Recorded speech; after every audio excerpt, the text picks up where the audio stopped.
Hey, what's up guys? It's Rob, and welcome to my tutorial for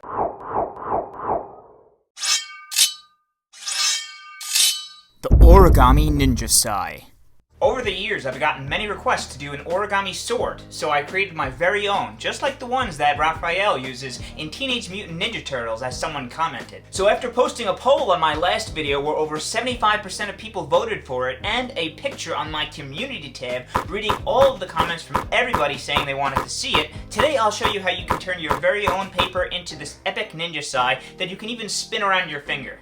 I am using printer paper for this tutorial so I can draw on the paper easily, but I think it looks a lot cooler with origami paper, and it even color changes, as you can see. I even made this supersized one with gold foil paper. Since some folds of the Ninja Sai can be a little bit trickier than some of my easier models, I do recommend you try some of my more challenging tutorials like the Rose, Swan, or the Magic Ball before attempting it. Even so, I will be going through it in detail to make it as easy as I can. So just grab your paper and we'll turn it into your very own Ninja Sai. To make your printer paper into a square, take the top edge and the corner and align it with the left side and tear or cut the excess paper off. If you're using two colored origami paper, start with the white side face up and make that same diagonal fold. Since we have a crease going this way in the paper, we're going to make one this way by taking the upper left corner and folding it down to the bottom right corner. Line up the edges as neatly as you can, and then make a nice sharp crease on the upper left. And just run your fingernail against it to make sure it's nice and sharp. When you open up the paper, you'll see we now have an X in it. We're just going to turn it like this so that it looks like a diamond, and we're going to take these outside corners and fold them directly into the middle. So just line it up as neat as you can, and just make a crease. To get under here, just kind of run your finger like that. That way, it's nice and sharp on top where the sword tip's going to be. Do the same with the other one. So fold the left edge directly into the middle and give it a crease. And now we have what's called the kite base. Now we can take these same edges in the middle and fold them directly to the outside on both sides. Just take it, round it off a little like this, line it up with the outer edge here.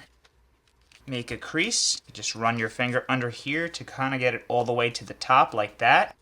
Give it a good crease. It's okay if it doesn't line up all the way on top, we can correct that later. Repeat the same on the left side by folding the inner edge to the outside, creasing it so that it looks something like this. Now we can flip the whole thing over, and we're going to take these outside edges and fold it directly onto this midline. So just take the whole thing here, round it off, and line it up with the middle. So fold the right edge directly into the middle, round it off, and crease it to the top, doing the same on the left side. Be sure to flatten everything out. Once you're done, you should have something that looks like this with two little top flaps and two bottom flaps. If you're using origami paper, it'll look something like this.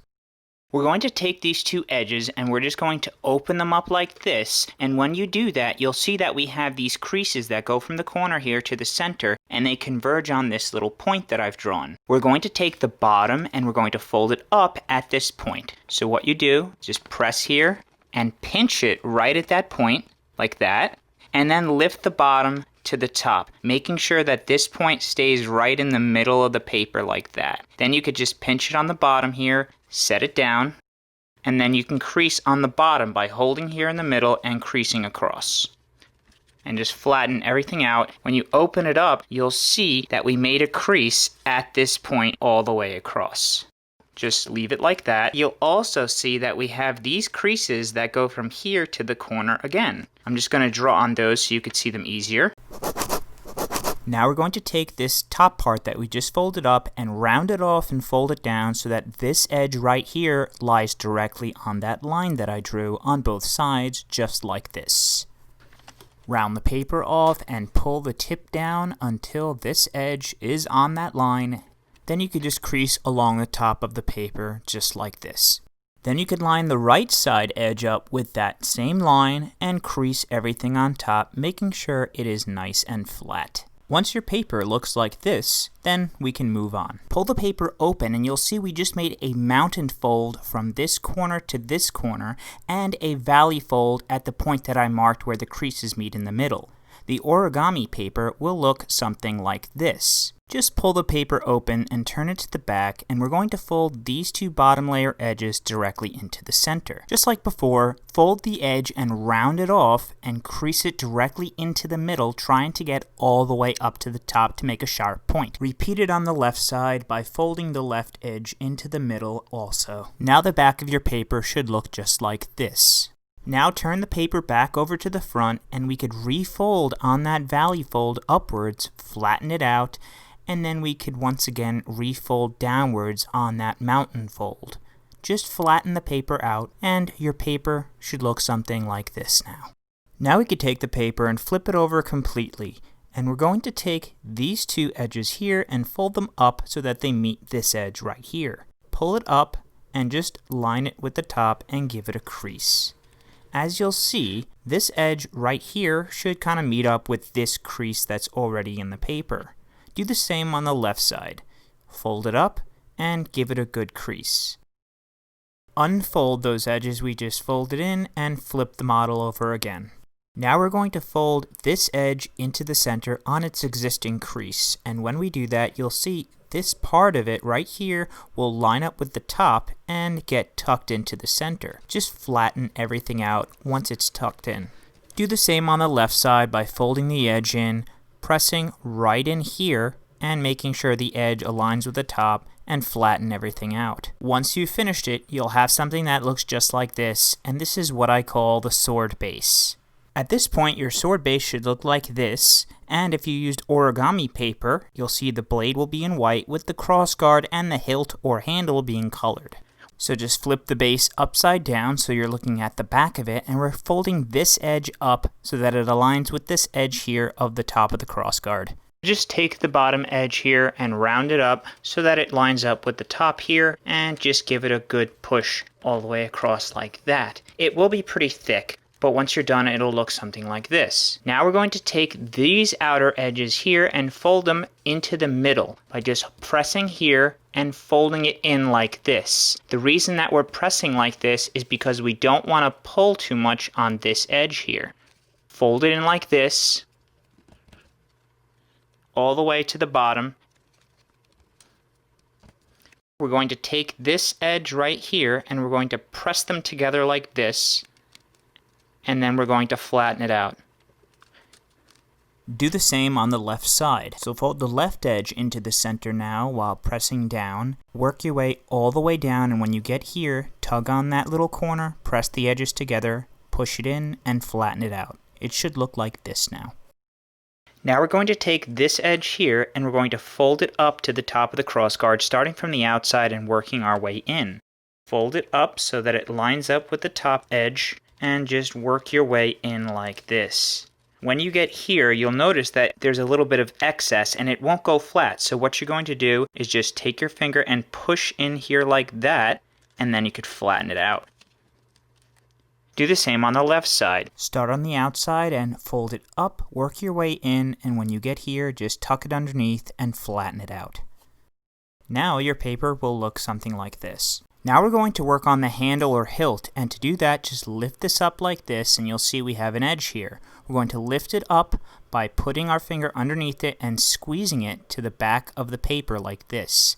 Now fold this edge in about 1/4 of an inch. We're not folding it all the way to the center, so just fold it in and just crease it all the way down, just like this.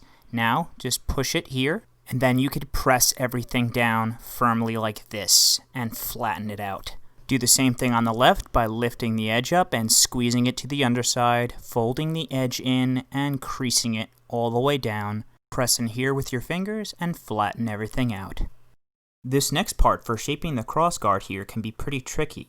There is an easier way, so if you have trouble with it, I'll put a subtitle in the video down here you can go to, where I'll show you the quick and easy version, which comes out looking like this.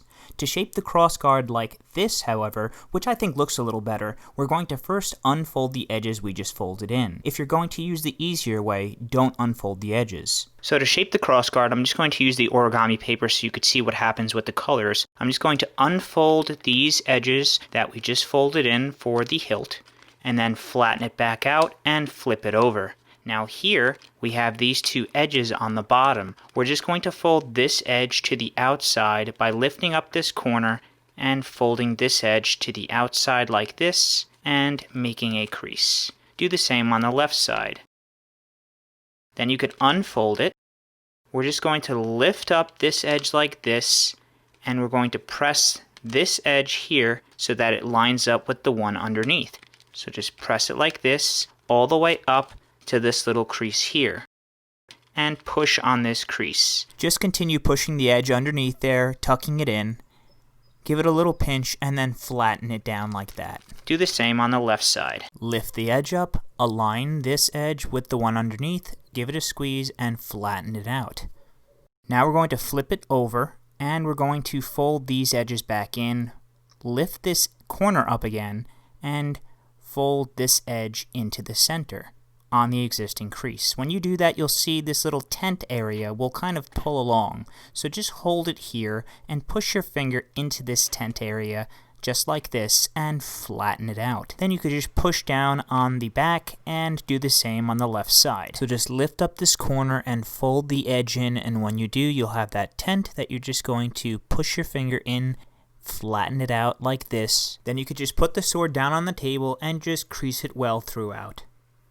So it should look just like this now.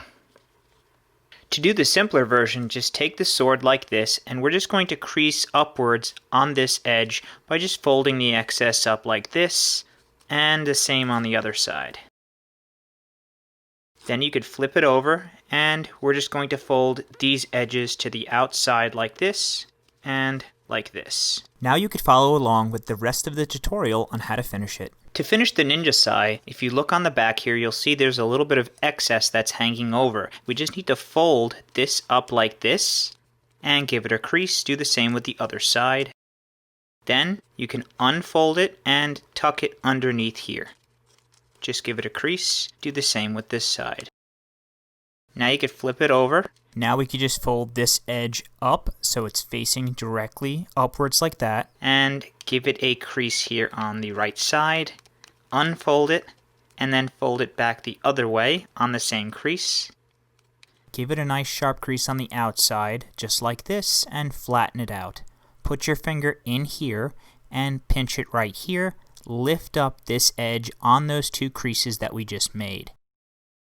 Then you could pinch these two corners together here. Then we can also press the edges together just like this, like you would for a bird head. Then just do the same thing on the other side, fold it up, give it a sharp crease, fold it back on the same crease that we just made, slide your finger in and fold it up on those two creases, pinch the two corners together and squeeze the edges, flatten everything out, and adjust it if necessary. So now you've completed the Ninja Sai, and I'll show you how you can spin it. To spin it, you can try to put your finger in here and do it without any adjustment, but what I like to do is to just take this edge, fold it down like this, and then you can open up these two edges, push down like this, and do an outside reverse fold.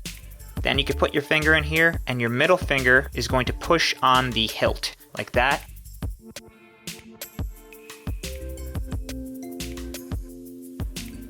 I hope you guys liked the tutorial for the Ninja Sai. If you did, be sure to give it a thumbs up down below and leave me a comment. Let me know what you thought of it. Was it easy for you to make? Was it difficult? Was it challenging? It was definitely a challenging tutorial for me to make, as you could see. But I hope you guys were able to make it. Leave me a comment down below. Let me know what you'd like to see next. The Ninja Star, Boomerang, Transforming Boomerang. That would take a while for me to figure out. Hope you guys are enjoying your summer, staying healthy, and I'll see you soon.